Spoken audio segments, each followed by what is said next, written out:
Problem number 3 है which is analyse the circuit to find current in each branch of the circuit. ठीक है, अब हमें यहाँ पे ये वाला जो है इस तरीके का दिया हुआ है एक सर्किट, इसमें एक सर्किट इस तरीके का दिया हुआ है। ठीक है, जो मैं ये देखें, ये वाला मैंने यहाँ पे बनाया है वापस से क्योंकि आराम से समझ में आएगा।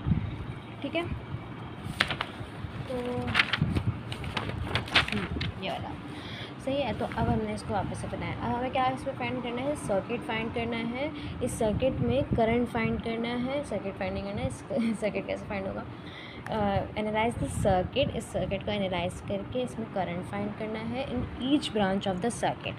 ठीक है, तो अब हम यहाँ पे पढ़ते हैं। सबसे पहली बात हम क्या पढ़ेंगे, सबसे पहली बात हम पढ़ेंगे कि मैश क्या होते हैं और नोड्स क्या होते हैं। तो मैश जो होते हैं वो होते हैं जिनके 2 या और 3 मतलब 2 या 3 मैक्सिमम ब्रांचेस बने। ठीक है, जैसे कि यहाँ से अगर हम देखें तो ये एक ब्रांच यहाँ से जाएगी, एक ब्रांच यहाँ से जाएगी। ठीक है, तो ये 2 ब्रांच हुई करंट की, तो ये मैश हो जाएगा। अगर हम यहाँ से देखेंगे तो 1 ब्रांच, 2 ब्रांच, 3 ब्रांच, तो 3 ब्रांच करंट की जा रही है, तो वो भी मैश हो गया। यहाँ से भी देखें तो 3 ब्रांच जा रही है, तो ये भी मैश हो गया। और यहाँ से देखें तो 3 ब्रांच जा रही है, यहाँ से देखें तो 2 ब्रांच जा रही है, यहाँ से देखें तो 3 जा रही है, यहाँ से देखें तो 2 जा रही है, यहाँ से देखें तो 2 जा रही है। ठीक है, तो ये क्या हो गया, मैश हो गया। तो हम यहाँ पे क्या क्या बोलेंगे कि ये एक हो गई मैश, ये हो गई मैश 1। ठीक है, ये हो गई मैश 2, उनको नाम दे देंगे हम, और ये हो गई हमारे पास मैश 3। ठीक है, उसके बाद हम क्या करेंगे कि अब हमने क्या करना है, मैश 1 मैश 2 मैश 3 कर दिए, इसको I1 दे देंगे, करंट 1 करंट 2 एंड इसको दे देंगे करंट 3। ठीक है, अब हम क्या करेंगे, इसको या तो फिर तीनों मैशेस को हम क्लॉकवाइज डायरेक्शन में लें या तीनों मैशेस को हम एंटी क्लॉकवाइज डायरेक्शन में लें। ठीक है, आवाज़ आ रही है ना मेरी। तो इसको हम अगर तीनों को एक तीनों को हम यहाँ पे क्लॉकवाइज में ले लेते हैं क्योंकि क्लॉकवाइज इज़ मोर ईजी। ठीक है, तो क्लॉकवाइज में ले लिया, तीनों को एक ही डायरेक्शन में लेना है। तीनों को अगर लेना है तो क्लॉकवाइज में लेंगे, या तो तीनों को लेंगे तो एंटी क्लॉकवाइज में लेंगे। ठीक है, उसके बाद क्या करना है, अब हमें इनको ABCD का नाम दे देना है। तो यहाँ से अगर स्टार्ट करें तो मैश A, ये रहा A, B, C, D, E, F, G और ये बीच का हो गया H। ठीक है, इस तरीके से हमने इसको नाम दे दिया। ठीक है, समझ में आ गया। अच्छा, अब हमने क्या करा, अब हम क्या करेंगे, एक और बात हमें यहाँ पे याद रखनी है कि जब मैश होता है, जब हमारे पास मैश हो तो हम मैश में हम KVL अप्लाई करते हैं। क्या अप्लाई करते हैं, KVL। मैश में क्या अप्लाई करते हैं, KVL। आगे जब नोड आएगा तो नोड में हम KCL अप्लाई करेंगे। ठीक है, तो हमें समझ में आ गया। उसके बाद हम क्या करेंगे, आगे अब करते हैं। तो सबसे पहले हम अप्लाई करेंगे मैश 1 में KVL। तो हम लिखेंगे अप्लाई KVL टू मैश 1। ठीक है, ये लिखेंगे हम। और मैश 1 हमारे पास क्या है, ये है। तो मैश 1 क्या आ रही है, ABHGA क्या आ रही है, ABHGA। ठीक है, तो ये मैश 1 हो गई। इसमें हम क्या बनाएंगे, अप्लाई करेंगे KVL। और KVL किस तरीके से करेंगे ये हम करते हैं।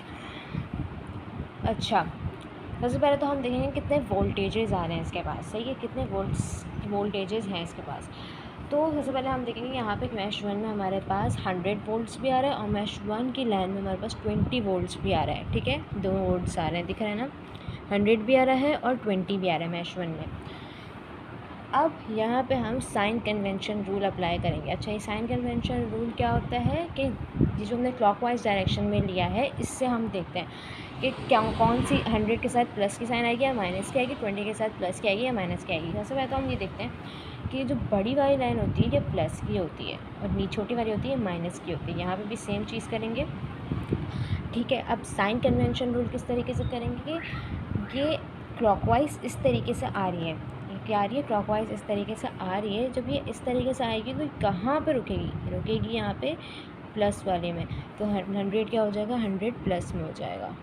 ठीक है, और जब ये इस तरीके से घूम के जाएगा, जब ये घूम के जाएगा तो आखिर में किसके पास आके रुकेगा, 20 पे, माइनस पे रुकेगा। ठीक है, तो हो जाएगा -20। समझ में आ गया यहाँ तक। ये होता है sign convention rule, this is known as sign convention rule. अच्छा, उसके बाद क्या करेंगे, =2 का साइन लगाएंगे और फिर हम इसमें जो I1 है, जो हमारे पास 60 जो रेजिस्टर्स हैं उन सबको 60, 30, 50 इन सबको हम देखेंगे। तो अब यहाँ पे हमारे पास A to B जो 60 है वो सिर्फ I1 के पास है, तो हम कैसे लिखेंगे 60 I1, दैट्स इट। ठीक है, दूसरा देखेंगे जो 30 है वो हमारे पास I1 और I3 दोनों के पास जुड़ रहे हैं। ठीक है, अच्छा अब क्या करेंगे, अभी देखेंगे 30 I1 के पास भी है, I3 के पास भी है, तो अब क्या लिखेंगे प्लस का साइन बीच में आएगा, ये एक फार्मूला है जो प्लस आएगा बीच में। ठीक है, ये प्लस आ गया, और 30 लिखेंगे और I1 के लिए कर रहे हैं तो पहले आ जाएगा I1 और फिर माइनस बीच में आएगा, ये फार्मूला है, और I3 आ जाएगा। ठीक है, इसके साथ वापस से बीच में प्लस आएगा, 50 I1 के पास भी I2 के पास भी है, तो 50 आ जाएगा, I1 माइनस I2 आ जाएगा। ठीक है, इसके बाद हम इसको सॉल्व करेंगे, यहाँ से 80 आ जाएगा, यहाँ पे आ जाएगा 60 I1 plus 30 I2 minus 30 I3 plus 50 I1 minus 50 I2। ठीक है, इस तरीके से इसको फिर आगे सॉल्व करेंगे। सब कुछ सॉल्व करने के बाद हमारे पास एक इक्वेशन निकलेगी, वो निकाल के दिखाती हूँ।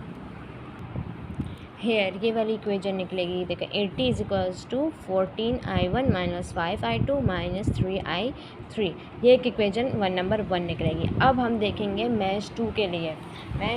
अब हम देखेंगे तो मैश 2 में हमारे पास क्या है, ये मैश 2 है, तो क्या हो जाएगा GF, या फिर ऐसे भी कर सकते हैं, एच से भी स्टार्ट कर सकते हैं, लेकिन यहाँ से कर लिया कोई मसला नहीं, GFEHG, ये मैश 2 है। इसके लिए करेंगे, इसमें हम KVL अप्लाई करेंगे, मैश 2 के लिए कर रही हूँ मैं यहाँ पे। ठीक है, मैश 2।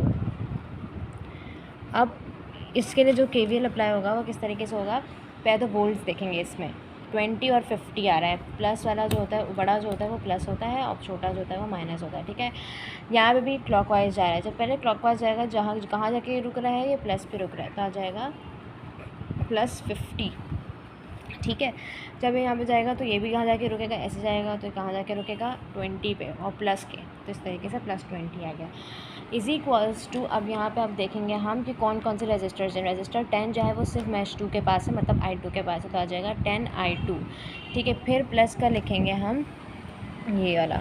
ठीक है, उसके बाद हम प्लस का लिखेंगे 40 जो है वो I3 के पास भी है और I2 के पास भी है, तो डाल देंगे 40 I2 माइनस I3। ठीक है, और फिर वापस से हमारे पास प्लस का साइन लगाएंगे और फिर देखेंगे कि जो 50 है वो I1 के पास भी है और I2 के पास भी है, तो हम लिख देंगे 50 I2 माइनस I1। ठीक है, उसके बाद इसको सॉल्व करेंगे इस पूरे को, जब सॉल्व कर लेंगे तो हमारे पास ये वाला आंसर आएगा 70 is equals to 10 I2 minus 4 I3 minus 5 I1। ये दो इक्वेशन सेकंड इक्वेशन बन जाएगी। उसके बाद हम इसको अप्लाई करेंगे मैश 3 के लिए अगेन, तो मैश 3 ये रहा हमारे पास, इसको हम कर लेते हैं। यहाँ पे मैश 3 है, अब यहाँ पे इसके पास कोई वो नहीं है, वोल्टेज नहीं है। ठीक है, तो हम वोल्टेज की जगह को हम 0 कर देंगे, 0 इक्वल्स कर देंगे। मैं यहाँ पे मैश 3 कर रही हूँ। ठीक है, मैं यहाँ पे कर रही हूँ।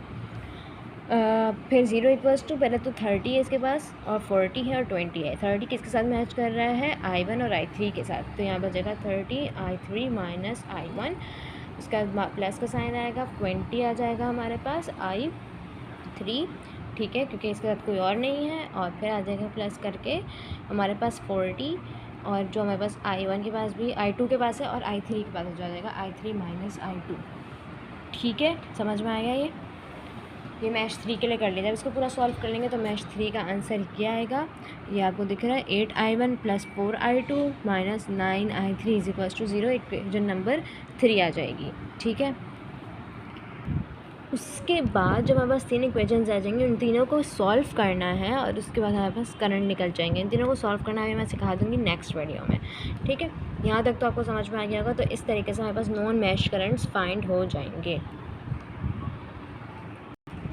उसके बाद हमें क्या फाइंड करना था, हमें क्वेश्चन में दिया हुआ था ब्रांच करंट फाइंड करना है, each branch of the circuit. तो अब हम क्या करेंगे, inspect circuit, find branch current. तो करंट थ्रू 60 ओम मतलब ओम्स, ये 60 ओम्स जो है इसके पास सिर्फ I1 के पास था, तो आ जाएगा 60 ohms is equals to I1। तो I1 हमारे पास जितना ऊपर निकला है वो हम लिख देंगे, फ्रॉम A to B है। फिर करंट थ्रू जो 30 है, 30 ओम्स है यहाँ पे हमारे पास, वो है हमारे पास B to H, तो यहाँ पे हम लिख देंगे B to H। ठीक है, तो ये कैसे निकला है, I1 और I3 दोनों के पास है, तो I1 माइनस I3, जो ऊपर हमने एक इक्वेशन बनाई थी ना, ऐसे ही वैसे ही उसके साथ और I1 जो निकला है वो, और माइनस कर देंगे I3 से, तो वही हमारे पास आंसर आ जाएगा।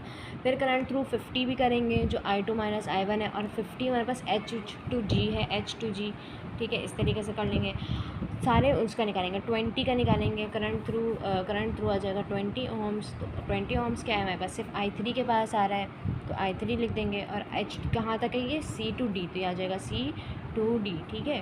उसके बाद हम क्या करेंगे, I3 हमारे पास क्या निकला है 1.5 एम्पेयर्स, तो ये हमारे पास ये हो जाएगा। उसके बाद हमारे पास है 40 भी है, 40 को भी सेम करेंगे, करंट थ्रू 40 ओम्स, H2E, ठीक है। फिर E to F, ठीक है, 10 जो है ये, इसको निकालेंगे। सही समझ में आ गया, ये हमारे पास क्वेश्चन कंप्लीट हो जाएगा। ये हमारे पास था क्वेश्चन मैश एनालिसिस का। किसका, मैश एनालिसिस, ठीक है। अच्छा, अब हमने मैश एनालिसिस में वैसे ये है, ये सारे स्टेप्स हैं। साइन कन्वेंशन जो सबसे पहले हमने करा, फिर केवीएल मेथड अप्लाई करा, डिफरेंशियल करंट मतलब कि जो डिफरेंस लिया सब में, ठीक है। फिर मेथड ऑफ सबसेट, वही सारी चीज़ें करी जिनको सॉल्विंग करा। फिर मैश एनालिसिस लगाया, मतलब इसको mesh current, non mesh current को निकाला, ठीक है। फिर ब्रांच करंट निकाला। तो ये एक तरीके की हमें मेथड्स दिए हुए लिखे हुए, ठीक है। इस मेथड से हम मैश एनालिसिस को मतलब सॉल्व करेंगे, ठीक है। Hope you understand.